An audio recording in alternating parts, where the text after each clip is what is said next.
హైమావతి అయితే పూజారి గారిని పిలిపించి, పూజారి గారు మా జ్యోతి ఆరోగ్యం బాగా ఉండాలని ధన్వంతరి హోమం జరిపించండి అని చెప్పి అంటుంది. అది విన్న కుట్టి అయితే చాలా సంతోషిస్తూ ఉంటుంది.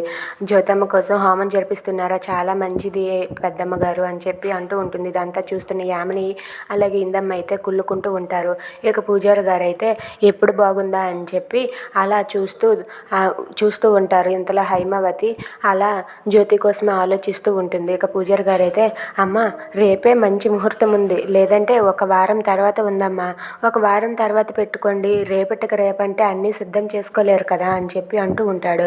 అది విని హైమావతి అయితే, లేదు పూజారి గారు, రేపే ఈ హోమం జరగాలి, అలా అయితేనే మా జ్యోతి ఆరోగ్యం బాగుంటుందని చెప్పి అంటుంది. అది విన్న సూర్య కుట్టి అయితే చాలా సంతోషిస్తూ ఉంటారు. ఇక హైమావతి ఇలా అంటూ ఉంటుంది, ఆ హోమానికి కావాల్సిన ఏర్పాట్లన్నీ మేము దగ్గరుండి చూసుకుంటాం, మీరు రేపు వచ్చి ఆ పూజని జరిపించండి పూజారి గారు అని చెప్పి అంటూ ఉంటుంది. అది విన్న కుట్టి చాలా హ్యాపీగా ఫీల్ అవుతుంది. Thanks for watching friends, please subscribe.